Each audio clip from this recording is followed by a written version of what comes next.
बस बस अब और नहीं चल सकते। 12 घंटे हो गए भूखे पेट लगातार चलते हुए। सिर्फ 12 घंटे ही हुए ना, कोई भी आराम नहीं करेगा। सब चुपचाप चलो। नहीं साहब, अब अगर हम चाहें भी तो साहब हमारे पैर साथ नहीं देंगे। भगवान के लिए साहब थोड़ी देर आराम कर लेने दीजिए।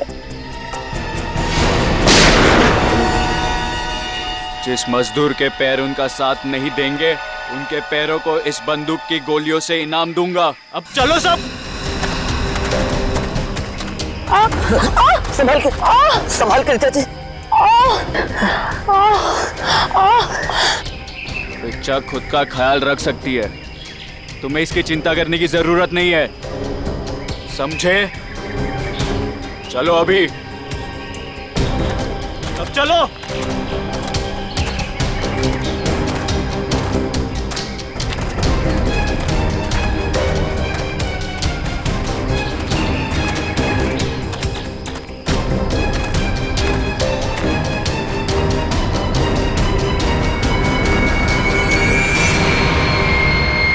मिल गया।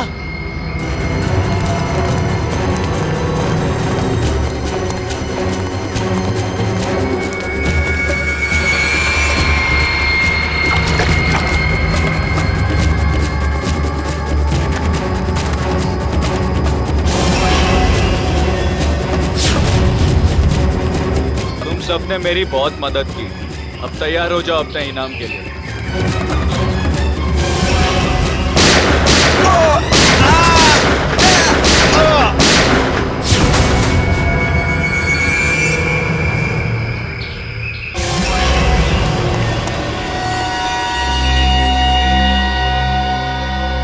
रणबीर, क्या किया तुमने ये? इन्हें इनकी वफादारी का इनाम दे दिया मैंने। ये कैसा इनाम है रणबीर? अब तुम दोनों को तुम्हारी बेवफाई की सजा दूंगा।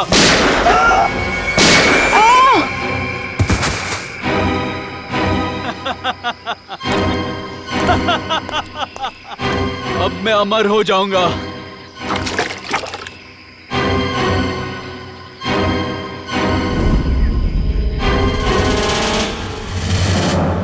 धन्यवाद दोस्तों आप सबका जो अपना कीमती वक्त निकाल कर यहाँ आए और दिल खोलकर सामान खरीद कर इस नीलामी को कामयाब बनाया। अब बारी है उस नीलामी के आखिरी पड़ाव की, आखिरी खरीद की, जिसका आप सबको बहुत बेसब्री से इंतजार था। दोस्तों, सैकड़ों साल पहले स्पेनिश और पुर्तगाली लोग भारत आए थे मसालों का व्यापार करने के लिए। ये डायरी उसी वक्त उसी दौर की है और इस डायरी की खास बात यह है कि इसमें क्या लिखा है मुझे नहीं मालूम, और मुझे तो क्या किसी को भी नहीं मालूम सिवाय इसके मालिक के। ये डायरी स्पेनिश सेलर जॉनसन वैंगलर की थी, जिसे सैकड़ों साल पहले मिस्टर राघव ने नीलामी में खरीदा था और आज उनके पोते मिस्टर सुनील इसको फिर नीलाम कर रहे हैं। मिस्टर सुनील, क्या आपको पता है इस डायरी में क्या लिखा है? जी नहीं। तो फिर ये ऐतिहासिक डायरी आप नीलाम क्यों करना चाहते हैं? इसे पढ़ क्यों नहीं लेते?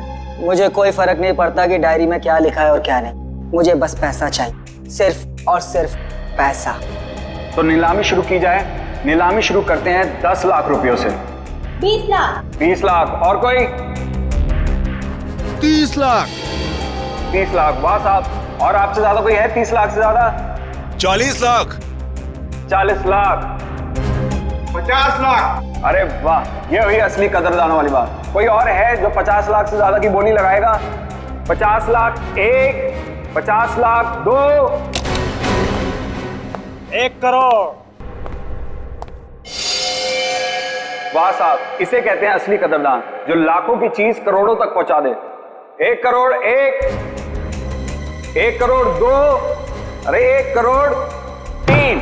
1 करोड़ का चेक मैंने पहले ही आपके ऑफिस में जमा कर दिया है। ये डायरी अगले 1 घंटे में मेरे घर पहुंच जानी चाहिए।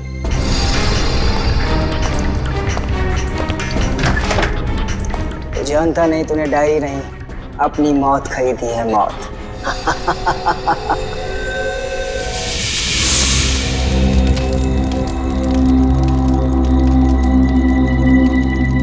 ओह नो, मेरा पानी खत्म हो गया। गाइस, तुम लोग पास पानी है क्या? अरे यार, मेरा पानी तो शाम को ही खत्म हो गया था। अरे तो बताना था ना, ढाबे पे भर लेते। ऐसे ही सो जाओ ना यार, कल सुबह तक की तो बात है। यार प्यासे रहता हूँ, मुझे डरावने सपने आते हैं। अनिकेत, ये डरावने सपने और प्यास का क्या कनेक्शन है भाई दवे? पता नहीं, पर मुझे पानी पीना है यार। तू सुधरेगा नहीं, सो जा। यार तुम लोग तीनों के तीनों कुंभकर्ण।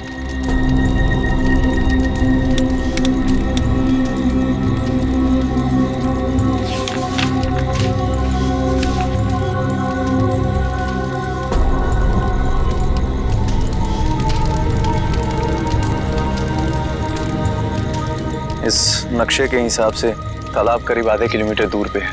प्यास बुझानी है तो तालाब तक तो जाना ही पड़ेगा।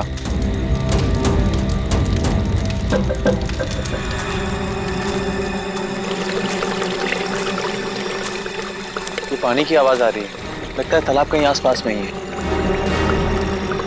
और ये नक्शा भी यही बता रहा है कि तालाब पास में है।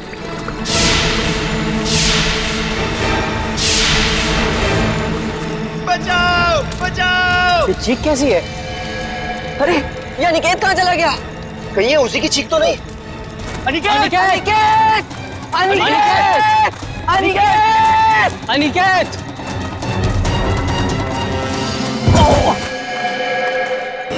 अनिकेत! कहीं ये मर गया। क्या? कौन है? ये कौन मार रहा है? भागो भागो भागो भागो यार भागो!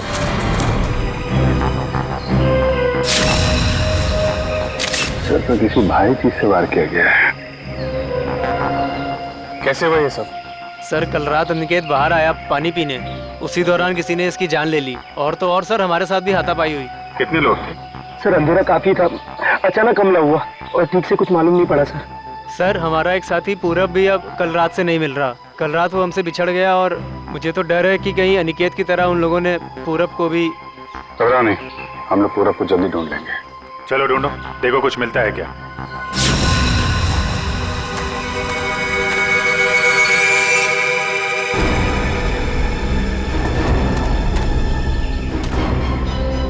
सर सर जल्दी आइए।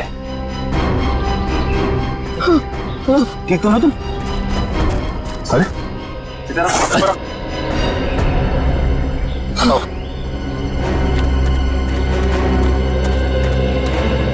Suresh, yes sir. प्लीज इधर आइए। पूरब तू ठीक तो है ना? आप लोग ये बताइए कि किसी पे शक है आप लोगों को? सर शायद ये उस बाइक वाले का काम है। बाइक वाला? कौन कौन बाइक वाला? सर वही बाइक वाला जिसने कल शाम हम सबको धमकी दी थी। कल की बात याद है तुम लोगों को? ये सबसे ज्यादा पंगे करता है। ये कौन है? क्या बात है बॉस, कुछ चाहिए क्या? हाँ चाहिए, मुझे चाहिए कि तुम सब लोग सुरक्षित रहो। सुरक्षित? ये इलाका बहुत खतरनाक है, अपने अपने घर लौट जाओ, उसी में तुम सबकी भलाई है। वो हमें धमकी दे रहा है। धमकी समझो, विनती समझो या फिर चेतावनी, जो समझना है समझ लो। मेरा फर्ज था तुम्हें सचेत करना, जो मैंने कर दिया। अब अगर मौत के मुंह में जाने का इतना ही शौक है तो खुशी से जाओ। सर शायद वो 100 किलोमीटर से हमारा पीछा कर रहा था और जिस ढाबे पे हम लोग रुके थे सर वो भी वही रुका था। और उस आदमी का चेहरा नहीं याद है आप लोगों को? नहीं सर, उसने एक पल के लिए भी हमारे सामने हेलमेट नहीं उतारा।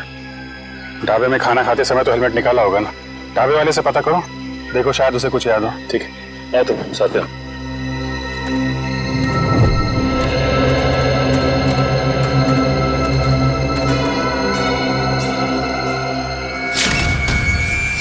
खून? खून की बूंदें? मतलब कोई जख्मी आदमी भागा यहाँ से। सर लेकिन खून बहुत ज्यादा नहीं है, जो भी है उसे ज्यादा चोट नहीं आई होगी। सर ये देखिए घसीटने के निशान हैं। मतलब उन दोस्तों के अलावा कोई और आदमी भी था जिसको उन मुजरिमों ने मारा और फिर उसे घसीटते हुए यहाँ से ले गए। सर ये रास्ता तो सीधा मेन रोड की तरफ जाता है। इसका मतलब जो भी गुनहगार था उसे इस जंगल और रास्ते का पूरा ज्ञान था। हाँ, तभी तो रात के अंधेरे में भी यहाँ पहुँचने में कोई गलती नहीं की उन लोगों ने। ये टायर के निशान, ये तो किसी बड़ी गाड़ी के लगते हैं।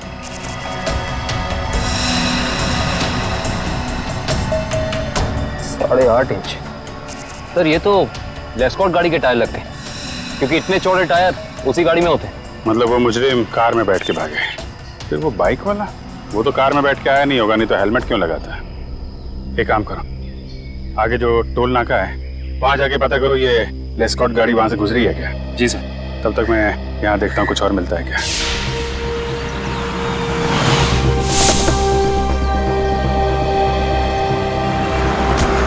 यही है वो ढाबा जहाँ मैं और मेरे दोस्त खाना खाने के लिए रुके थे।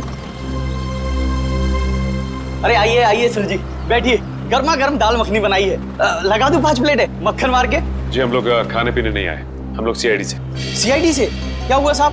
आपको याद है कल मैं और मेरे कुछ दोस्त आपके ढाबे पे खाना खाने के लिए रुके थे?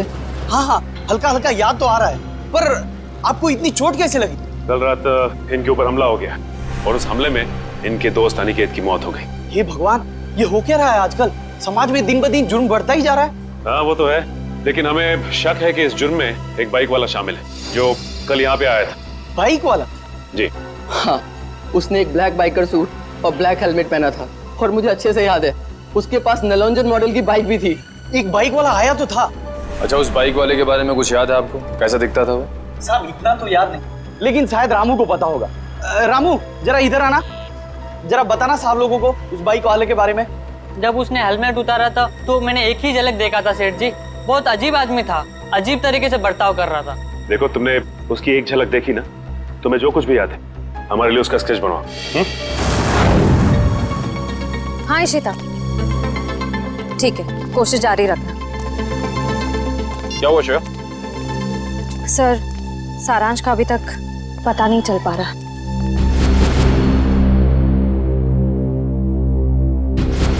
हमें सारांश जरूर मिल जाएगा। अगर वो गाड़ी इस रास्ते से गई है तो इस टोल नाके से जरूर गुजरी होगी। सही कह रहे हैं। अरे भाई साहब, यहाँ कल रात में 3 बजे के आसपास कोई लेस्कॉट गाड़ी निकली है यहाँ से? पता नहीं सर, मेरी तो दिन की शिफ्ट होती है, रात की शिफ्ट वाला शाम को आएगा। भाई साहब, ये जो सीसीटीवी कैमरा लगा है ये तो 24 घंटे ऑन रहता है ना? जी हाँ सर। इसकी फुटेज देख सकते हैं सर आप? हम लोग सीआईडी से। हाँ हाँ, देख सकते हैं। आइए।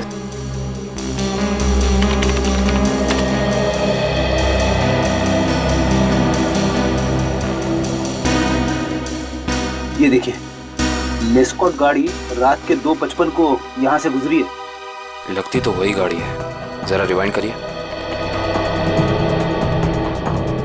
एक मिनट पॉज कीजिए। अरे, ना तो ड्राइवर दिख रहा है और ना ही गाड़ी की नंबर प्लेट। थोड़ा जूम कीजिए।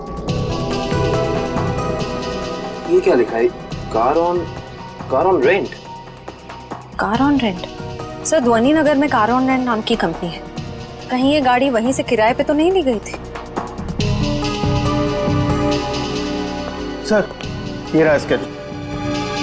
बन गया स्केच? यही वो आदमी? हाँ साहब, ऐसा ही कुछ दिखता था वो। ठीक है, आसपास की दुकानों से पता करते हैं, किसी ना किसी ने तो जरूर देखा होगा उसे।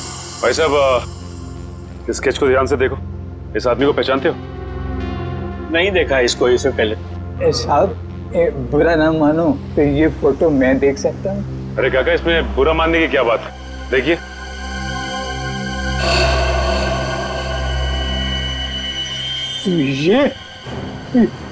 ये कैसे हो सकता है? नहीं, ये नहीं हो सकता, ये नहीं हो सकता, असंभव, असंभव। अरे काका, क्या नहीं हो सकता? क्या संभव है? ये नहीं हो सकता, रणवीर वापस नहीं आ सकता। काका, इस आदमी का नाम रणवीर है? हाँ हाँ, मैं उसे अच्छी तरह जानता हूँ, कभी नहीं भूल सकता उसे। काका, इस आदमी के बारे में आप जो कुछ भी जानते हैं प्लीज हमें बताइए। बहुत पुरानी बात है, तकरीबन 73 साल पहले मैं जब बच्चा था तो एक रात को मैंने उसे अपने पिताजी से बातें करते हुए सुना था।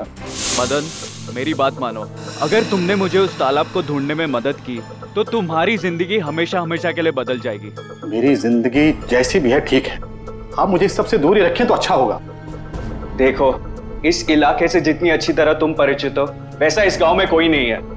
इनकार मत करो, तुम ही मुझे मेरी मंजिल तक पहुंचा सकते हो। ये सिर्फ मेरा सपना ही नहीं, मेरा जुनून भी है। बहुत ही गलत जुनून चुना है आपने रणवीर जी। अगर आप प्रकृति के नियमों के खिलाफ जाएंगे तो प्रकृति आपको कहीं का नहीं छोड़ेगी। वो जगह शापित है, शापित, ना जाने कितने लोगों की जान ले चुकी है। भूल जाए अपने इस सपने को। क्या तुम भूल सकते हो अपनी बीवी को, जो इस वक्त अस्पताल में जिंदगी और मौत के बीच में झूल रही है? नहीं ना? वैसे ही मैं अपने सपने को नहीं भूल सकता। जरा सोचो, अगर वाकई उस तालाब के पानी में मौत को हराने की ताकत है तो तुम्हारी पत्नी को एक नई जिंदगी मिल सकती है। सोच क्या रहे हो मदन? हम एक दूसरे की मदद से अपने आने वाली जिंदगी को सुधार सकते हैं। तो बोलो, मंजूर है?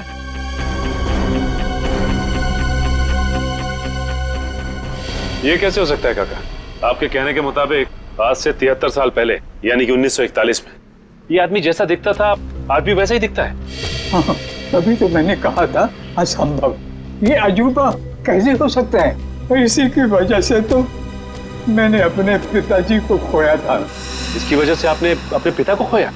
हाँ, ये मेरे पिताजी को बहकाकर एक तालाब पे लेकर गए थे। बोले उस तालाब का पानी पीने से आदमी हमेशा के लिए अमर हो जाता है और उसकी उम्र आगे बढ़ने से रुक जाती है।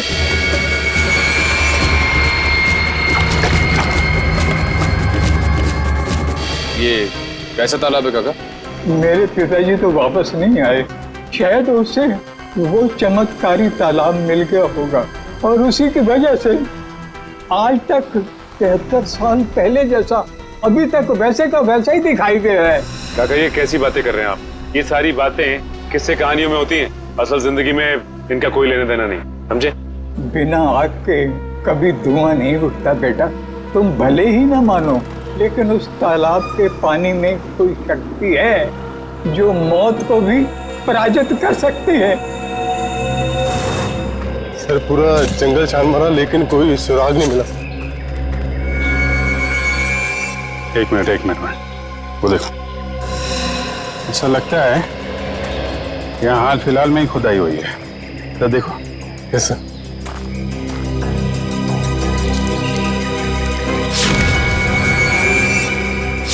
हाँ, यहाँ पे कुछ है सर।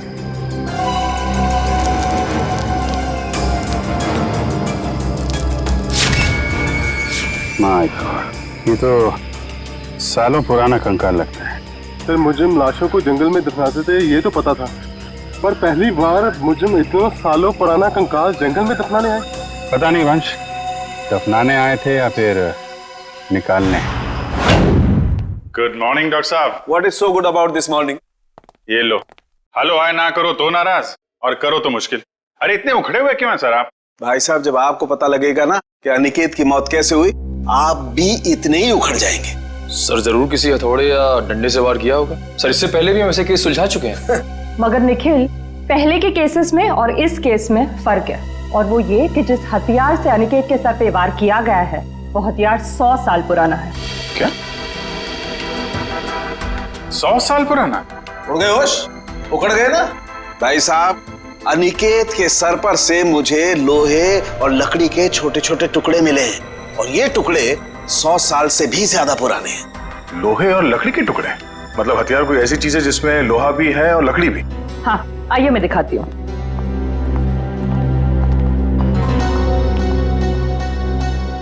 ये देखिए, कुछ इस तरह। मगर सर इतना पुराना हथियार खूनी के हाथ लगा कहाँ से? शायद दादा परदादा के जमाने से घर पे रखा होगा, अब निकाला है काम के लिए। और अगर मैं कहूं कि ये कंकाल जो आप लोग लेके आए हैं, ये कंकाल भी 100 साल से ज्यादा पुराना है, तो मतलब कितना पुराना है ये कंकाल? जिस तरह वो हथियार 100 साल पुराना है, ठीक उसी तरह ये कंकाल भी 100 साल पुराना है। मतलब ये मरने वाला भी अंग्रेजों के जमाने का है? अंग्रेजों के जमाने का नहीं है, अंग्रेज ही है। जी हाँ, इसकी हड्डियां हमें ये बताती है कि ये शख्स कोई यूरोपियन है, एशियन नहीं है। 100 साल पुराना हथियार और 100 साल पुराना मुर्दा, वो भी विदेशी। आज के जमाने में किसी को इसमें क्या दिलचस्पी हो सकती है? इस फोटो को ध्यान से देखिए। ये सफेद रंग की लेस्कॉट गाड़ी आप ही के यहाँ से किराए पे ली गई थी?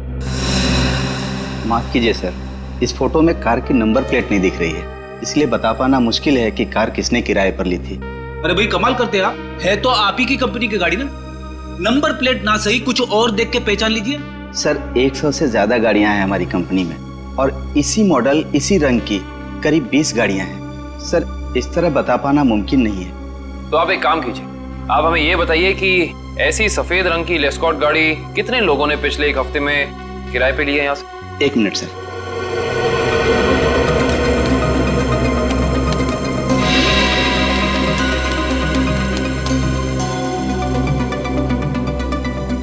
सर कुल मिलाकर 7 लोग हैं जिन्होंने पिछले हफ्ते सफेद रंग की लेस्कॉट कार किराए पर ली थी। गुड। अब हमें इन 7 की पूरी जानकारी चाहिए। ठीक है सर। देखते हैं क्या पता चलता है। 5 लोगों से पूछताछ कर चुके, बचे 2। इन्हीं में से कोई एक है जो इस केस की अगली कड़ी साबित होगा। हाँ, लेकिन फ्रेडी जी, ये पता करने के लिए भी रिसेप्शन पे कोई होना चाहिए। यहाँ तो कोई है ही नहीं। हाँ, यहाँ तो कोई दिख ही नहीं रहा है। जी नमस्ते, कहिए। हम लोग CID से। एक्चुअली अमर नाम के एक इंसान की तलाश में हैं हम। बात यह है कि उसने सफ़ेद रंग की एक लेस्कॉट गाड़ी को हायर किया और अपने एड्रेस की जगह उसने आपके इस होटल का एड्रेस दिया, इसीलिए हम। Just a minute. मिस्टर अमर, वो तो कल ही चेकआउट कर गए। अच्छा, आपने अपने रिकॉर्ड्स के लिए उसका कोई ID प्रूफ तो लिया होगा ना? लाइसेंस, पैन कार्ड वगैरह दिखाइए जरा। मैडम, लिया तो था, लेकिन आज ही सुबह हमारे कंप्यूटर का हार्ड ड्राइव क्रैश हो गया और उसी के साथ सारा डेटा चला गया। माफ कीजिएगा। अच्छा, ये अमर दिखता कैसा था? उसका हुलिया कैसा था? आप कमरा नंबर 701 वाले अमर सर की बात कर रहे हैं ना? हाँ राजू, उसी के बारे में बताइए इन लोगों को। क्या था उसका हुलिया? कद यही कोई 5.5 फुट लंबा और हाँ, छोटे छोटे बाल और आंखों का रंग काला था। कद 5.5 फीट, छोटे बाल। इसका मतलब CCTV फुटेज में जो हमें इंसान दिखा था वो अमर नहीं हो सकता, क्योंकि वो लंबा था और उसके बाल भी छोटे नहीं थे। अच्छा, ये अमर से कोई मिलने आया था उसके कमरे में यहाँ पे? हाँ साहब, 2 लोग मिलने आए थे। उनमें से एक का नाम संजय था और दूसरे का कुछ और कल साहब उन लोगों ने दारू पीकर काफी झगड़ा भी किया था। झगड़ा? तुम्हें पता है किस बारे में ये झगड़ा हुआ था? ये तो मैं नहीं बता सकता साहब, लोग अक्सर दारू पीकर बहक जाते हैं। कोई ऐसी बात जो तुम्हें याद हो जो वो लोग कर रहे थे? कुछ याद है? हाँ साहब, कुछ अजीब अजीब चीजों के नाम ले रहे थे, जैसे फावड़ा, कुल्हाड़ी, कुदाल। मतलब ऐसा सामान जो जमीन की खुदाई में काम आता है। चलो, इससे ये तो पता चल गया कि जंगल में वो जमीन खोदी किसने थी। जिस तरीके के औजारों की बात वो वेटर कर रहा था, उससे तो यही लगता है कि ये संजय एक आर्कियोलॉजिस्ट है। संजय आर्कियोलॉजिस्ट जो अमर के साथ वहाँ गड़े हुए मुर्दे उखाड़ने गया था। जरूर कुछ न कुछ खास बात है उस पुरानी लाश में, वरना कोई इतने सालों बाद सोते हुए मुर्दे को क्यों जगाएगा? और शायद अनिकेत ने उन्हें ये खुदाई करते देख लिया, जिसकी कीमत उसे अपनी जान देके चुकानी पड़ी। लेकिन उस बाइक वाले का क्या, जिसे उस बुढ़े आदमी ने पहचान लिया था? उसके मुताबिक तो वो तालाब का पानी पी के हमेशा हमेशा के लिए अमर हो गया। फ्रेडी, इस दुनिया में कोई आदमी अमर नहीं होता। जरूर उस बुढ़े आदमी का कुछ ना कुछ हाथ है इस अपराध में। सर, इस बाइक वाले के बारे में बड़ी अजीब बात पता चली है। क्यों? ऐसी क्या अजीब बात है? ये देखिए सर, इस अखबार की तारीख 13 जून 1941, यानी कि आजादी से भी पहले। आश्चर्य सर, ये आदमी उस वक्त से वांटेड है। इसने उस वक्त भी कुछ लोगों के खून किए थे। बहू, वही आदमी? ये कैसे हो सकता है? अभिजीत, अगर ये मान के चले कि 1941 में इस आदमी की उम्र 20 साल रही होगी, तो उस हिसाब से तकरीबन आज जिसकी उम्र 90 साल से ज्यादा हो, 90 साल का कोई आदमी इतना जवान कैसे दिख सकता है? हाँ पंकज, ओके ठीक है सर। संजय के घर का पता चल गया, खातीपुरा में रहता है वो। खातीपुरा?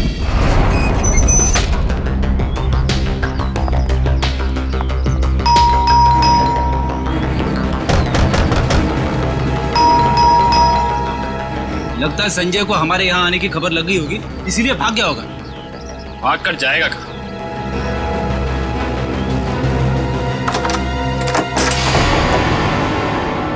अच्छी तरह से तलाशी लो इस घर की, कुछ ना कुछ तो जरूर मिलेगा।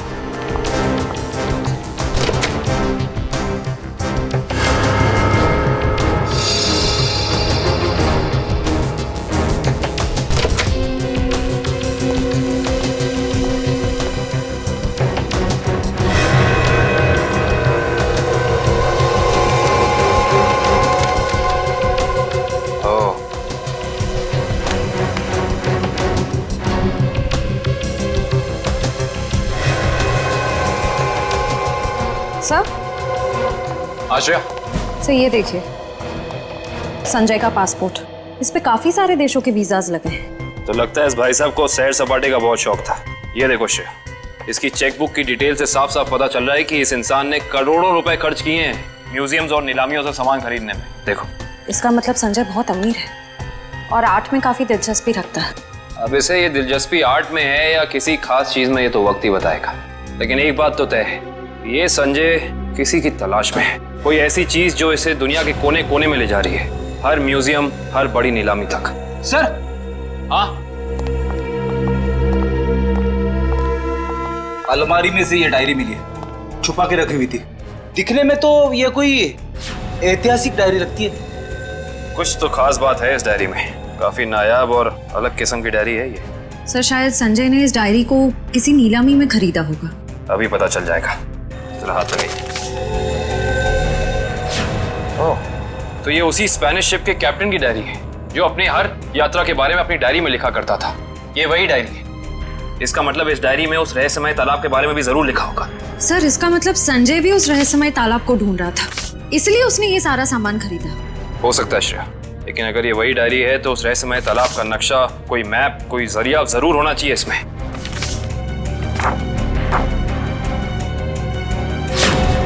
कमाल है, इस डायरी में तो ऐसा कुछ भी नहीं है, कोई नक्शा, कोई जरिया, कोई रास्ता, कुछ नहीं।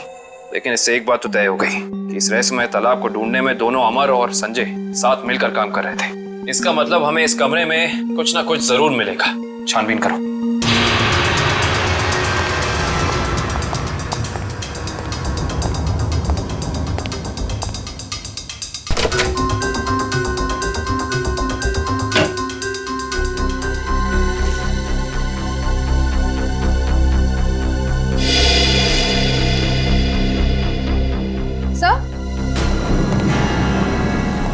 ये देखिए, क्या बता? संजय ने अपने सारे पुराने सामानों की कार्बन डेटिंग करवाई है, किसी डॉक्टर वीरेन से। Carbon dating? इसका मतलब तो साफ है कि संजय अपने हर सामान के बारे में पता करना चाहता था कि वो असल में कितना पुराना है। ओ, तो ये है डॉक्टर वीरेन, और इस फोटो से तो साफ साफ पता चलता है कि ये कॉलेज में संजय का प्रोफेसर था। ओह, तो फिर इस वीरेन का भी हाथ हो सकता है अमर के साथ साथ संजय की मदद करने में। डॉक्टर वीरेन। इस वक्त कौन आ गया?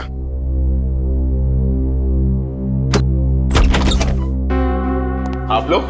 हम लोग सीआईडी से, डॉक्टर वीरेन से मिलना है। अभी बुलाता हूं सर।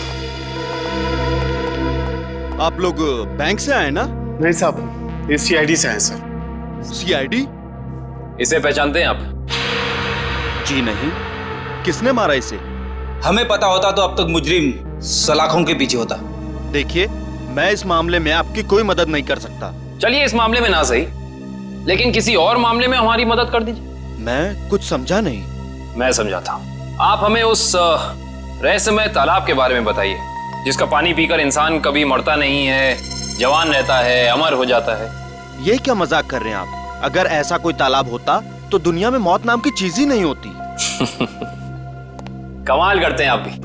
हमें तो लगा कि आपके स्टूडेंट संजय ने आपको सब कुछ बताया होगा, लेकिन उसने आपको तालाब के बारे में कुछ नहीं बताया लगता है। संजय? तो आप संजय को जानते हैं? सिर्फ जानते ही नहीं, उसके घर होकर आ रहे हैं, जहाँ हमें पता चला है कि वो अपनी हर पुरानी चीज की कार्बन डेटिंग डॉक्टर वीरेन से कराता है, यानी कि आप। देखिए, संजय एक आर्कोलॉजिस्ट है और ये तो उसके एक काम का हिस्सा है। हिस्सा? हिस्से से याद आया कि आपके हिस्से की कॉफी ठंडी हो रही है डॉक्टर साहब, पी लीजिए। ठंडी कॉफी पीने में कोई मजा नहीं है। वैसे ये कॉफी का दूसरा कप किसके लिए? इस घर में और भी कोई है क्या? हाँ साहब, अभी भी। तुम जाओ। ये अभी मेरा दोस्त आया था, उसी का है। नहीं, आपके दोस्त का नाम संजय तो नहीं? देखिए वीरेन साहब, आप शक्ल से तो निहायत ही शरीफ इंसान लगते हैं। अब इस संजय की वजह से आपको जेल में जाकर चक्की पीसनी पड़े, हम में से किसी को भी अच्छा नहीं लगेगा। मैं वाकई नहीं जानता कि संजय कुछ गैर कानूनी काम कर रहा है। लेकिन अब तो पता चल गया ना, आपकी भलाई इसी में है कि जो कुछ भी है सच सच बता दो। देखिए, संजय को कुछ पोर्तुगली एक्सप्लोरर का सामान मिला था, उसमें लैटिन भाषा में कुछ लिखा हुआ था। उसका मतलब जानने के लिए वो मेरे पास आया था। इसका मतलब वो मुर्दा उसी पुर्तगाली एक्सप्लोरर का होगा और उसी की सामान की तलाश में संजय जंगल में गया था। क्या लिखा था लैटिन भाषा में? उसमें एक गुफा का नाम लिखा था, सिनारी गुफा। शिनारी गुफा। अरे बाप रे! अरे बाप रे बाप! पूरी बॉडी बज रही है। यहाँ पे आके मैंने अपनी बहादुरी तो दिखा दी, अब बता भी देता हूँ, कुछ नहीं है यहाँ पे। चलिए वापस चलते। अरे रुकिए रुकिए रुकिए फ्रेडी जी, इतनी बहादुरी दिखाई है तो थोड़ी और दिखा दीजिए। सर, हाँ सर। ये देखिए, अजीब निशान बने हुए हैं। अरे यहाँ पे भी है। हर दीवार पे। कहीं ये निशान उसी पुर्तगाली एक्सप्लोरर तो नहीं बनाए? ये निशान हमें उस तालाब तक पहुंचने का रास्ता दिखा रहे हैं शायद। अंदर चल के देखते हैं।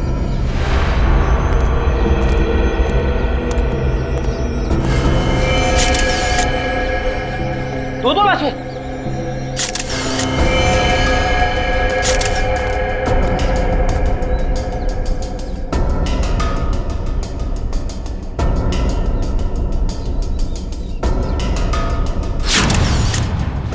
ये तो संजय है।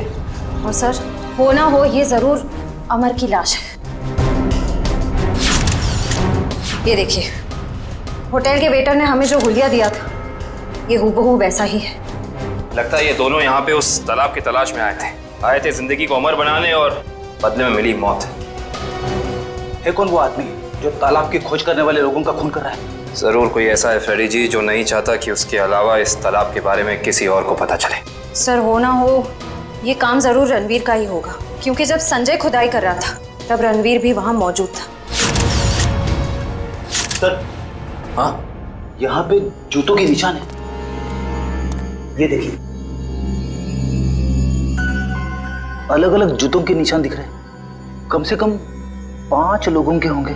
सही कह रहे हैं आप। 2 तो अमर और संजय के होंगे, 1 रणवीर का, बाकी 2 निशान। इसका मतलब साफ है, इस गुनाह में 2 और लोग शामिल हैं, लेकिन कौन? सिंबल्स को देख के लगता है कि ये हमें उस चमत्कारी तालाब का रास्ता बता रहे हैं। जाने कितने साल पहले बनाए गए होंगे ये निशान, तालाब की तलाश में। और इन निशानों के अंदर ही वो चाबी छुपी है जिससे हम इस केस का ताला खोल सकते हैं। अरे सर, ये तो एक टापू बन गया। और इसके बीचों बीच में है ये तालाब। मगर सर, ये टापू है कहाँ पे और हम यहाँ तक पहुंचेंगे कैसे? इसका पता चल जाएगा निखिल, अगर हम इन निशानों की भाषा समझ पाए, उनको अक्षरों में बदलेंगे तो पता चलेगा। सर, इस तरह के निशान मैंने पजल्स की किताबों में देखे हैं। अब पजल के साथ हायरोग्लाइफिक अल्फाबेट बुक भी आती है ना? हाँ सर। वंश, जल्दी से जाकर किताब लेके आओ। Okay sir.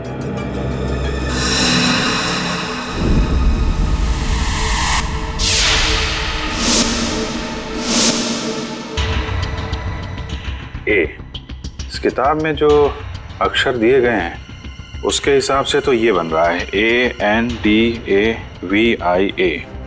अंदाविया। अंदाविया? चलो जरा इंटरनेट पे चेक करो, अंदाविया टापू जैसी कोई जगह है क्या? सर, ये देखिए, ये अंदाविया नाम का टापू भारत के दक्षिणी दिशा में, यानी कि इंडियन ओशन में। मगर सर, यहाँ लिखा है कि ये टापू बिल्कुल खाली है, यहाँ कोई नहीं रहता। और इस टापू का मौसम और वातावरण रहने के अनुकूल नहीं है। अब समझ में आया कि किसी को ये चमत्कारी तालाब मिला कैसे नहीं। तो इस केस का अंत इस अंदाविया टापू में ही होगा।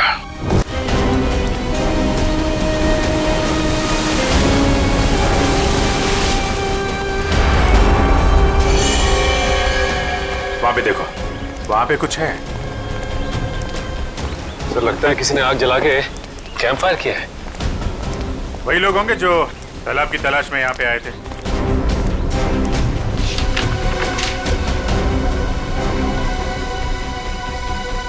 इस मैप के हिसाब से तो उत्तर दिशा में करीब 7 किलोमीटर अंदर है वो तालाब। एक काम करते हैं, यहाँ से सब लोग अलग अलग हो जाते हैं। किसी को कुछ भी मिलता है फौरन एक दूसरे को इन्फॉर्म करेंगे। ओके? Yes sir. सचिन,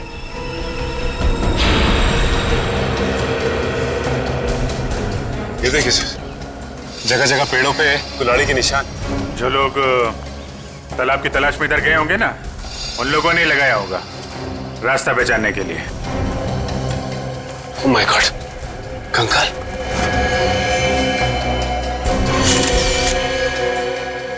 न जाने कितने साल पुराना मुर्दा है ये।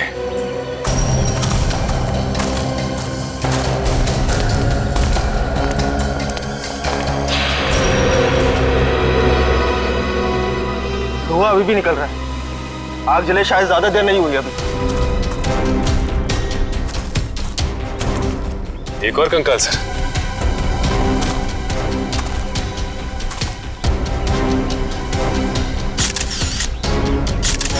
सर, जिंदगी देने वाले तालाब ने न जाने कितने लोगों की जानें ले ली है। जिंदगी तालाब नहीं ले रहा है सचिन, कोई इंसान ले रहा है जिसका कोई ना कोई राज जुड़ा है उस तालाब के साथ। और न जाने कितने कंकाल देखने को मिलेंगे। ये तो ट्रैप है, कोई आ रहा है।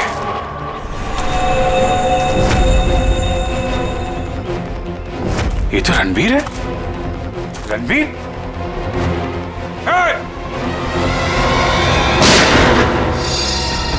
गोली चलने की आवाज इस तरफ से आई। कहीं उनको कुछ हो तो नहीं है? चलो।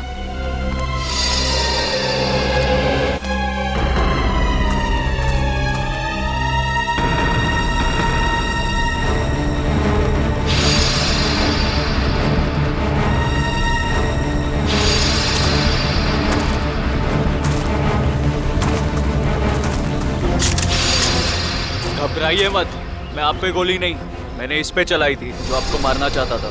तुम रणवीर हो ना? रणवीर तो मेरे दादाजी का नाम था। मैं आकाश हूँ। आकाश, तुम्हारी शक्ल बिल्कुल तुम्हारे दादाजी से मिलती है। हाँ, ये बात पहले कई लोग बोल चुके हैं मुझे। मगर तुम अपने दादाजी की तरीके से चमत्कारी तालाब के चक्कर में कैसे पड़ गए? 2 महीने पहले मैं ये देश में भी नहीं था, यूएस में लॉ की पढ़ाई कर रहा था कि अचानक मेरी मुलाकात संजय से हुई। वो इस तालाब और मेरे परिवार के संबंधित कुछ जानकारी चाहता था। अच्छा, तो तुमने संजय को अपने दादाजी के बारे में बताया? हाँ, मगर मुझे कोई अंदाजा नहीं था कि ये तालाब कहाँ है। और संजय से बात करके मेरी उत्सुकता भी बढ़ गई। और इसलिए तुम इंडिया चले आए ताकि संजय पे नजर रख सको और उस तालाब तक पहुंच सको जिसके चक्कर में तुम्हारे दादाजी यहाँ आए थे। हाँ, और इस राज तक भी पहुंच सकूं कि मेरे दादाजी उस तालाब के तलाश से वापस लौटे क्यों नहीं। अच्छा, क्या संजय को वाकई लगता था कि उस तालाब में कोई चमत्कारी शक्ति? नहीं, वो चमत्कारी शक्ति के पीछे नहीं था सर, वो खजाने के पीछे था जो अंग्रेजों के जमाने से वहाँ पे दबा पड़ा है। किस खजाने की बात कर रहे तुम? सालों पहले स्पेन देश से एक ट्रेजर शिप आई थी इस टापू पर तालाब की तलाश में। अच्छा, उस शिप के कप्तान की डायरी संजय के घर से मिली थी ना? हाँ, उसी डायरी से उसे खजाने के बारे में पता चला और कुछ महीनों बाद वो शिप समुंदर में डूब गई। मगर शिप में जो खजाना था वो गोताखोरों को नीचे नहीं मिला। मतलब उस शिप के किसी आदमी ने शिप डूबने से पहले उस खजाने को यहीं इस टापू में कहीं छुपा दिया है। हाँ, और संजय को उस खजाने की तलाश थी, ना कि किसी चमत्कारी पानी की। सर, आप लोग ठीक तो है ना? हाँ, हम लोग ठीक हैं। गोली की आवाज सुन के लगा कि कुछ खतरा है यहाँ पे। खतरा अभी टला नहीं निकल। कुछ लोग हैं यहाँ जो खजाने की तलाश में मरने मारने पे उतारू हो गए हैं। सर, तालाब तो मिल गया लेकिन ये तो सूखा हुआ है। लोगों को अमर बनाने वाला तालाब आज वही सूख गया है।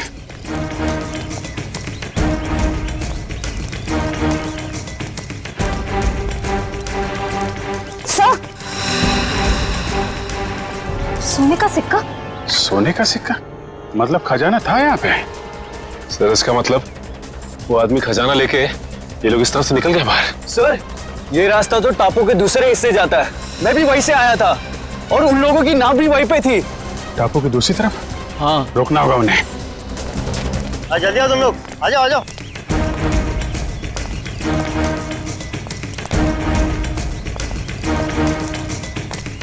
बस बस बस, खजाना यहीं रख दो, बाकी की जिम्मेदारी सीआईडी की है।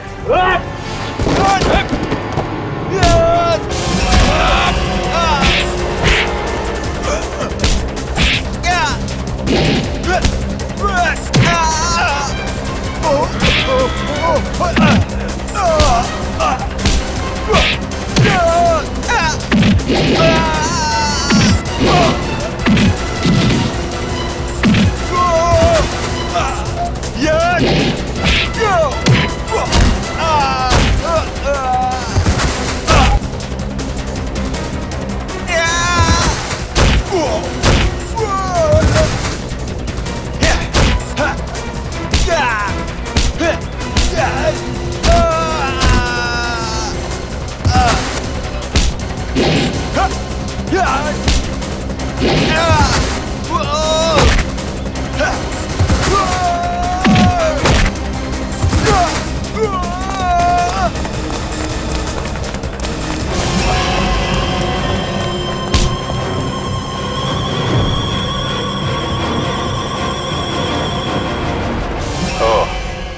तो तुम हो इस खेल के खिलाड़ी।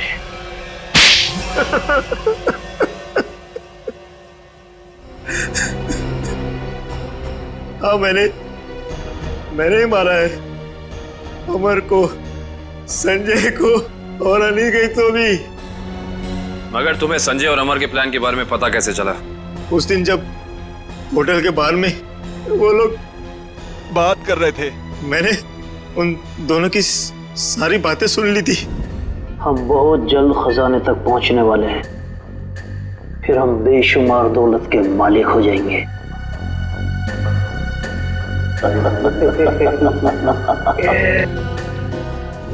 ओ, तो उन दोनों का पीछा करते करते तुम वहां जंगल तक पहुंच गए। हाँ, अमर और संजय वहां खुदाई कर रहे थे। मैं अपने आदमियों के साथ वहां पहुंच गया और अमर की खुद पिटाई की। संजय डर गया और इस बात के लिए राजी हो गया कि खजाने का पता लगाकर वो मुझे उसका 90% दे देगा। और अनिकेत ने तुम्हें ये जुर्म करते हुए देख लिया तो उसका भी खून कर दिया तुमने। हाँ, उसकी तो किस्मत ही खराब थी, बेमौत मारा गया। और जब संजय मुझे उस गुफा तक ले गया, मेरा काम खत्म हो गया। उसे जिंदा रखना मैंने जरूरी नहीं समझा। किस्मत तो तुम्हारी खराब है। जिस खजाने की लालच में तुमने इतना बड़ा गुनाह किया, उसका 1 रुपया भी खर्च नहीं कर पाओगे तुम। फांसी होगी तुम्हें।